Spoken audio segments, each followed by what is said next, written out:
Sebelum kita mulai perkuliahan lapangan pada hari ini, ada baiknya kita berdoa terlebih dahulu sesuai agama dan kepercayaan kita masing-masing.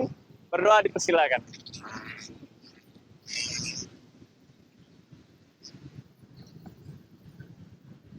Berdoa selesai.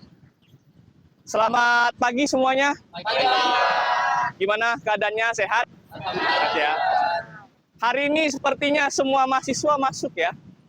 Ya mungkin ada beberapa, 1-2 orang, tapi tadi sudah izin ke saya lagi sakit. Kita doakan teman-teman kita yang sakit segera sembuh, agar dapat lagi bergabung dengan kita. Ya. Nah, adik-adik, hari ini kita masuk ke materi baru, ya, tapi masih ada kaitannya dengan materi sebelumnya, yaitu keterkaitan dan keberlanjutan dalam sejarah.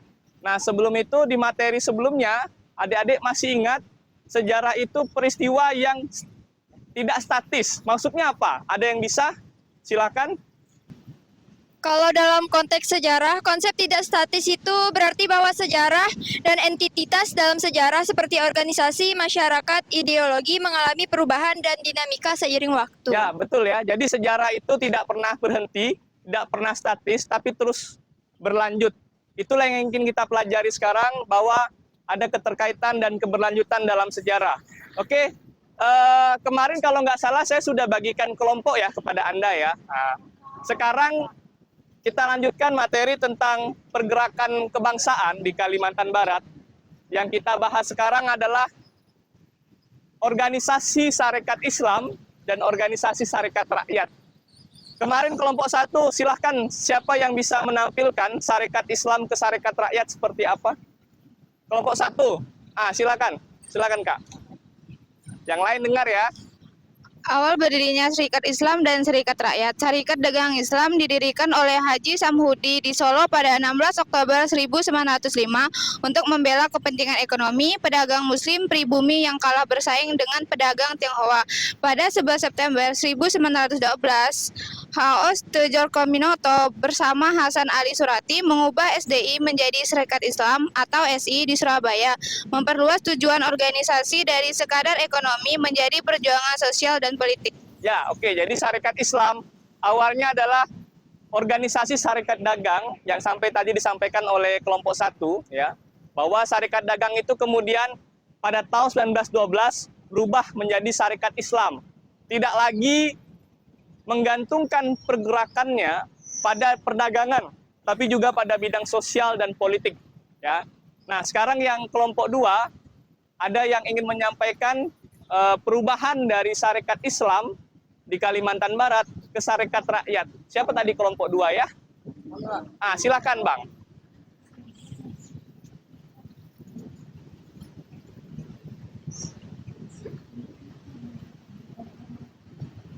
Ya, silakan. Oke Pak, untuk kemunculan dari Sarekat Rakyat ini Pak dapat ditarik dari eksistensi atau adanya perpecahan di dalam Sarekat Islam Pak. Ya. Nah di Sarekat Islam ini kan ada yang dikenal dengan Sarekat Islam Merah, Ya, betul, yaitu betul. anggota Sarekat Islam yang beraliran kiri atau komunis tadi Pak. Nah mereka ini digawangi tokoh-tokoh kayak Haji Misbah, Semaun, Darsono, Ali Arham, dan tokoh-tokoh Sarekat Islam lain yang dianggap ini murtad oleh organisasi Sarekat Islam yang non-komunis tadi itu Pak. Nah, mereka ini karena terpengaruh oleh ajaran komunis tadi Pak, mereka akhirnya memisahkan dan membentuk tadi yang namanya Sarekat Rakyat gitu Pak. Ya, jadi ada perpecahan di dalam Sarekat Islam, yaitu ada faksi nasionalis agamis dan faksi sosialis ya. Perpecahan di dalam Sarekat Islam disebabkan karena memang para anggota-anggota yang kiri itu merasa perjuangan Sarekat Islam sudah tidak revolusioner lagi. Hal ini dibuktikan dengan adanya beberapa tokoh-tokoh penting di Sarekat Islam seperti Haos Tjorkominoto dan yang lain-lain, Agus Salim dan lain-lain, yang bersedia bekerja sama dengan Belanda, yang bersedia berkooperasi dengan Belanda. Ya. Nah, kelompok-kelompok Sarekat Islam yang warna merah, Sarekat Islam Merah maksud saya, yang kiri dipimpin oleh Semaun, yang sebenarnya beliau sendiri terpengaruh oleh suatu organisasi ISDV ya, waktu itu namanya ISDV ya, Indonesia Sosialis ya, Democratic Vereniging, ya. Jadi itu organisasi yang berhaluan kiri yang sebenarnya didirikan oleh orang Belanda, tetapi kemudian orang Indonesia boleh masuk pada saat itu. Nah, kita sekarang coba beralih ke kelompok 3. Kelompok 3 bahas tentang apa ya?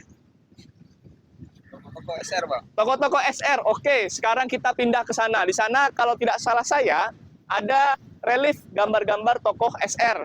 Saya minta tolong kamu jelaskan tokoh-tokoh SR ya. Ya, Pak. Oke, kita bergeser ke sana. Geser. Baiklah, di sini saya akan menjelaskan tentang tokoh-tokoh syariat Islam. Yang pertama, ketuanya adalah Gusti Sulung Lelanang. Beliau adalah seorang guru sekaligus ketua Sarekat Rakyat. Terus yang kedua ada Gusti Johan Idrus. Beliau adalah petani dan serta wakil ketua dari Sarekat Islam. Ketiganya adalah Gusti Situs alias Gusti Mahmud. Beliau adalah sekretaris dan propagandis Sarekat Rakyat. Kemudian yang keempat ada Muhammad Sohor. Muhammad Sohor ini beliau adalah seorang petani sekaligus anggota dan propagandis. Kemudian yang kelima ada Muhammad Sud. Beliau adalah mantan guru serta sekretaris bendahara. Kemudian keenam ada Muhammad Hambal. Beliau anggota sekaligus propagandis Sarekat Rakyat. Kemudian yang ketujuh ada Ahmad Marzuki. Beliau adalah mantan guru sekolah sekaligus ketua Sarekat Rakyat di Kampung Ilir, Ngabang. Oke, ada berapa tuh?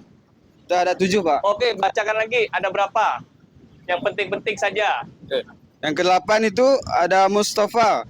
Beliau adalah administrator dan editor Halilintar. Terus. Kemudian yang ke-9 ada Jeranding Abdurrahman. Beliau adalah mantan editor Halilintar.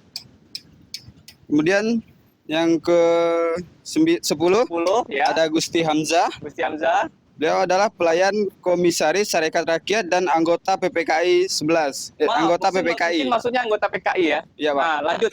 Satu Kemudian lagi. yang 11 ada Haji Rais.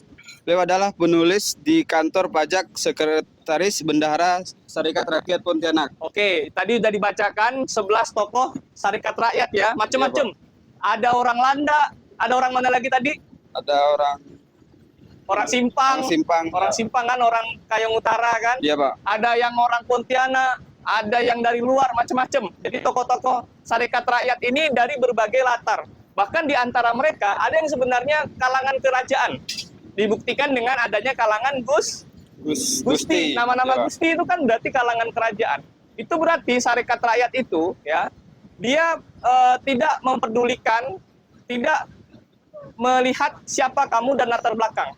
Asal kamu memang memiliki satu tujuan yang sama menuju kemerdekaan Indonesia atau mengusahakan kemerdekaan Indonesia, memajukan Indonesia, maka Sarekat Rakyat menerima. Dan ini bukti bahwa kalangan-kalangan kerajaan, kalangan Gusti, kalangan-kalangan ningrat sekalipun ternyata bersatu padu untuk membela kemajuan rakyat Indonesia. Sekarang kelompok 4 tentang gerakan-gerakan SR. Kelompok 4 mana? Oke, kita pindah ke sana ya. Kita lanjutkan presentasi berikutnya yaitu kelompok 4 tentang gerakan-gerakan Sarekat Rakyat. Nah, perwakilan kelompok 4 silakan. Silakan. Oke, ini ya teman-teman, ini kan Agak besar suaranya, Kak. kita membahas tentang bentuk gerakan-gerakan Sarekat Rakyat.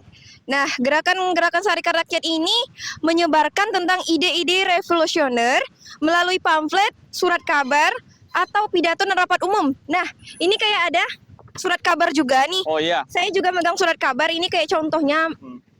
Jadi, gerakan-gerakan Sarekat Rakyat itu menyebarkan lewat kayak gini, teman-teman. Nih, ini keluaran tahun 1924. Nah, di surat kabar itu dia mengkritik kolonial Belanda, menentang penindasan dan mengajak buruh serta petani untuk sadar akan hak-haknya.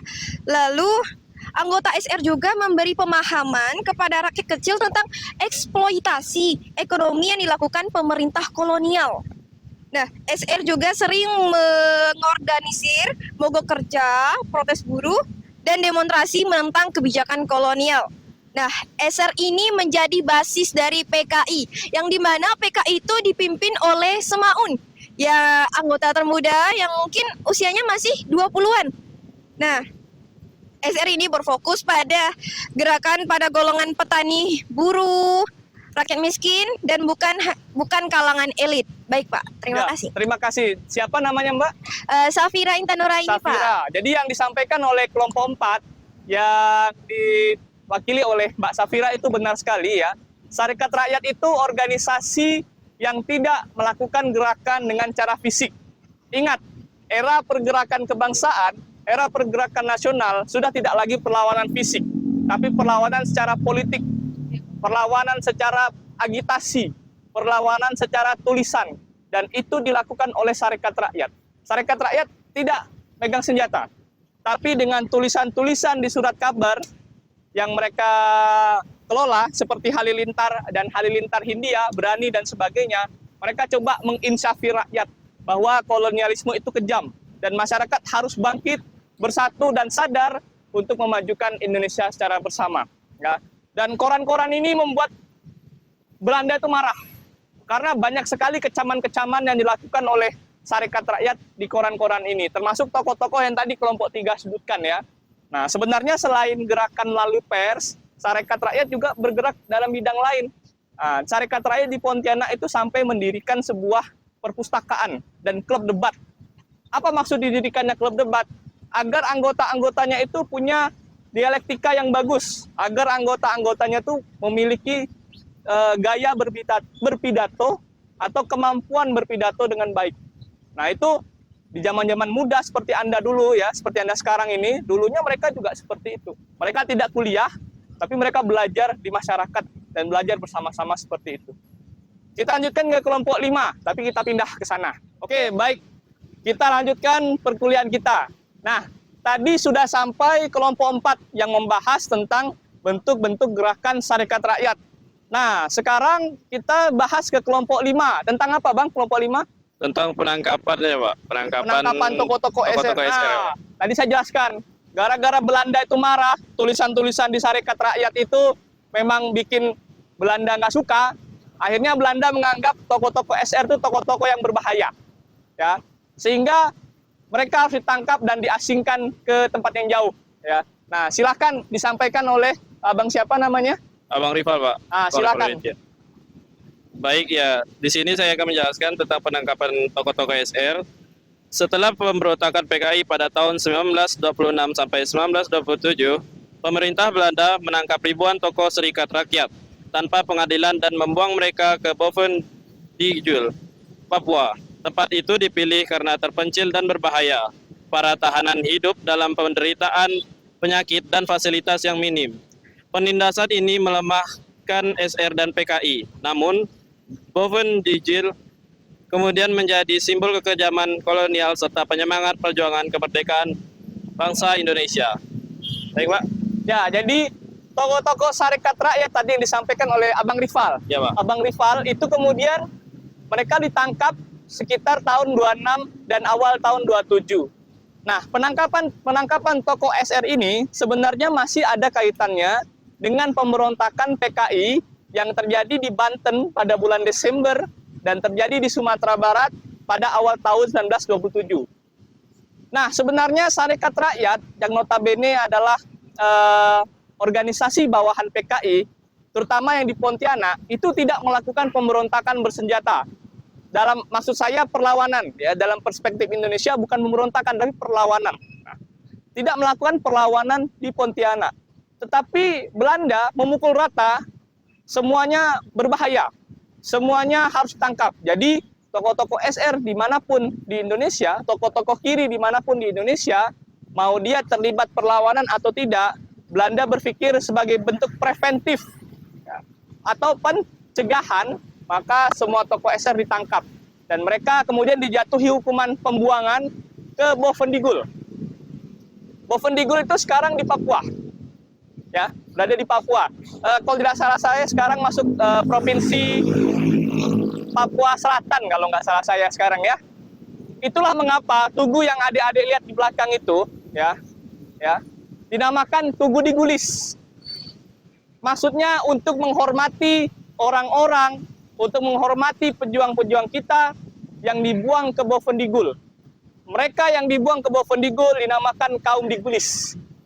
Jadi itulah maksudnya namanya Tugu Digulis. Udah paham ya sekarang ya? Berikutnya kita lanjutkan ke kelompok 6, tapi kita pindah posisi lagi.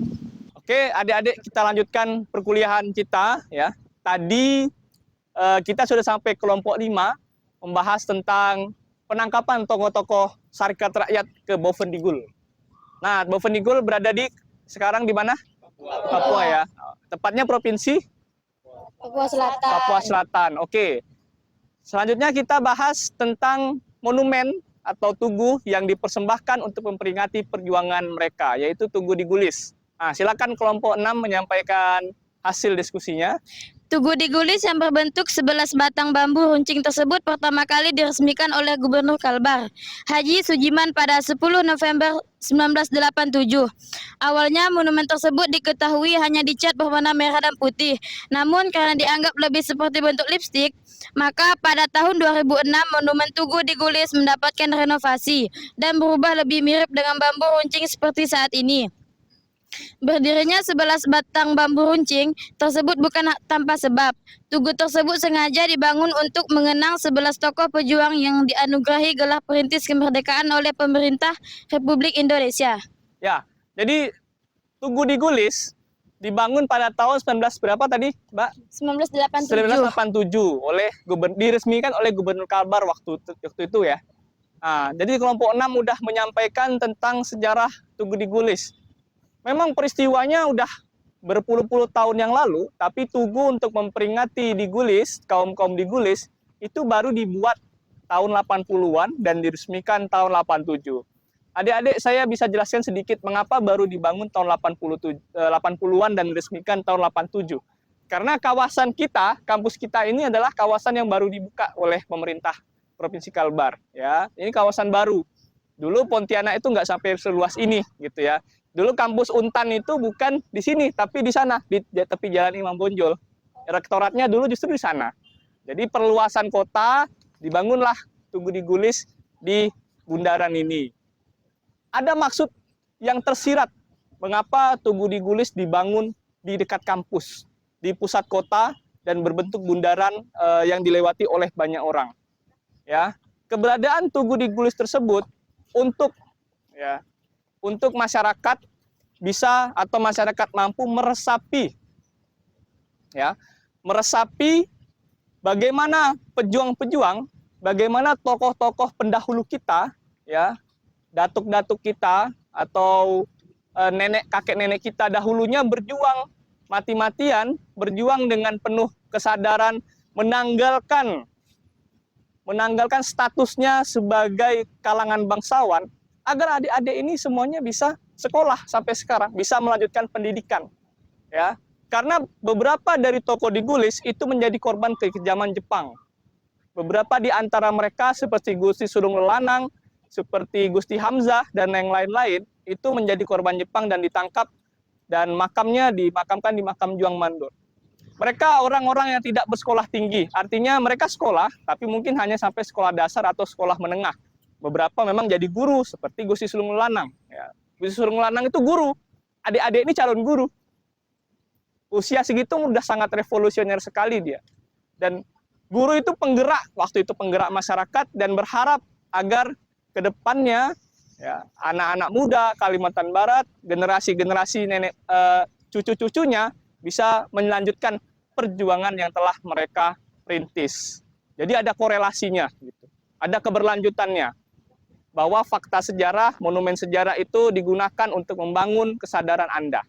Makanya ditaruh di sana, makanya dibangun di tengah kampus, ya, di tengah kota. Jadi itu tentang kuliah kita hari ini, tentang pergerakan kebangsaan, dan masih ada kaitannya dengan sub CPMK kita, yaitu keberkaitan dan keberlanjutan sejarah. Sampai sini, apakah ada diskusi terlebih dahulu? Silahkan. 1 atau 2 pertanyaan, boleh? Ayo, silakan. Ada, Safiki? Mungkin mau nyampaikan pertanyaan? Ini Pak, kan Baik Pak, dari tadi kan dibahasnya kalau para pejuang tadi Pak dari anggota SR ini kan dibuangnya itu kan di Digul Pak Ya. ya, di Papua. Betul. Nah, kenapa tugunya itu Pak nggak dibangun di Papua tapi justru dibangunnya di Pontianak? Walaupun dengan sejarah yang lain, tapi ada nggak sih Pak kayak makna yang lebih tersirat lagi begitu? Pertanyaan bagus dari Safiki. Jadi sebenarnya Tugu Diguls itu juga dibangun di sana. Di Papua sana juga ada.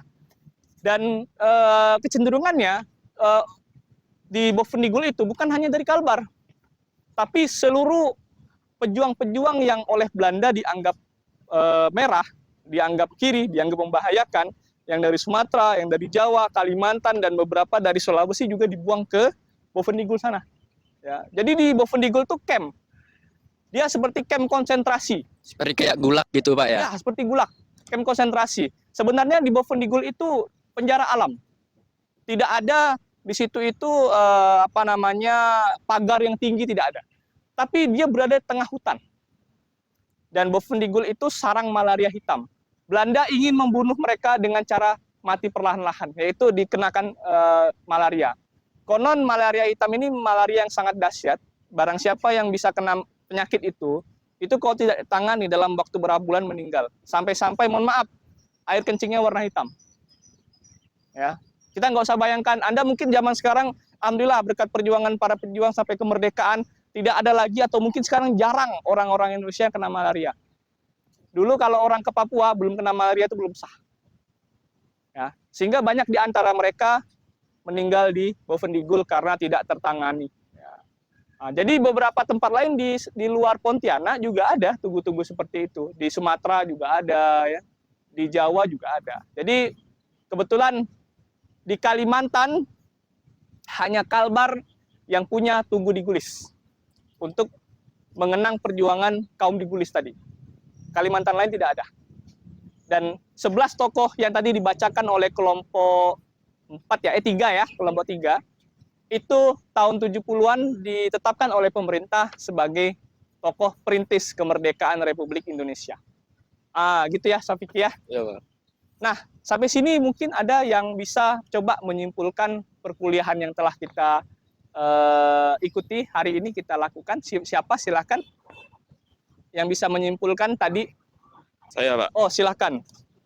Nah, tadi yang di awal adalah pertama mereka mulai dari serikat dagang dulu, lalu berubah karena ada perbedaan atau perpecahan ideologi. Ada yang bersifat ideologi komunis, dan komunis itu ideologinya dia berubah menjadi serikat rakyat, dia bukan serikat dagang lagi. Dan mereka pun diasingkan dari Pulau Pontianak ini menuju ke Papua atau Irian. Tepatnya di Bovendigul di sana. Oke, ada yang bisa menambahkan? Silakan. Tadi kakak coba silakan Kak, kasih. Kasih. Sampaikan aja yang kakak tahu. Ya, boleh. Nah, jadi itu kan kata Adventus tadi ya, ada toko-toko yang diasingkan dari Kalbar ini ke Papua. Nah, toko-toko itu ada 11 orang. Ya. Nah, dia diasingkan di sana. Pokoknya itu Belanda itu mengasingkannya tuh kayak kata Bapak tadi, penjara alam. Penjara alam, betul. Iya, jadi Belanda membiarkan dia tuh perlahan-perlahan untuk mati. Dah gitu, Pak. Mungkin Oke, itu. baik. Oke, terima kasih. Beri tepuk tangan untuk Adventus dan Kak siapa namanya? Safira. Safira ya. Nah, adik-adik tadi kesimpulan dari dibacakan. Nah, jadi kita dari kuliah ini ya, dari materi ini kita bisa melihat bahwa sejarah itu berkaitan, saling terkait dan saling berlanjut ya. Dari perjuangan mereka ditangkap dan berlanjut sampai sekarang yang mungkin peristiwanya tidak berlanjut, tapi ada suatu makna atau nilai yang tetap berlanjut sampai kapanpun ya, bahwa keberadaan Tugu Diguls itu hendaknya bisa menginspirasi adik-adik semua untuk terus giat belajar dan membangun bangsa ini ya. Kita camkan betul-betul mereka dahulunya sampai meninggalkan kebangsawanan mereka ya. Mereka sampai rela hidup miskin. Sebenarnya mereka tuh hidup nggak usah berjuang juga hidupnya udah enak gitu. Tapi mereka nggak rela lihat adik-adik masa depan mereka nanti hidup susah, tetap dijajah. Makanya mereka bersedia untuk berjuang dan turun bersama masyarakat hingga dibuang ya. Jadi Tugu di Gulis bagian integral, bagian dari kampus kita. Pemerintah kita mendirikan Tugu di Gulis agar adik-adik itu memiliki jiwa atau semangat yang sama, agar tokoh-tokoh tersebut dapat menjadi inspirasi bagi kita semua. Demikian perkuliahan pada pagi hari ini. Untuk besok, minggu berikutnya, silahkan adik-adik lanjutkan ke materi berikutnya tentang konsep ruang dan waktu dalam sejarah. Oke? Sebelum kita tutup perkuliahan pada pagi hari ini, marilah bersama-sama kita mengucapkan syukur hamdalah. Alhamdulillahirabbil alamin. Sampai jumpa minggu depan, tetap sehat, tetap semangat, selamat pagi. Wassalamualaikum warahmatullahi wabarakatuh. Waalaikumsalam warahmatullahi wabarakatuh. Yep, sip.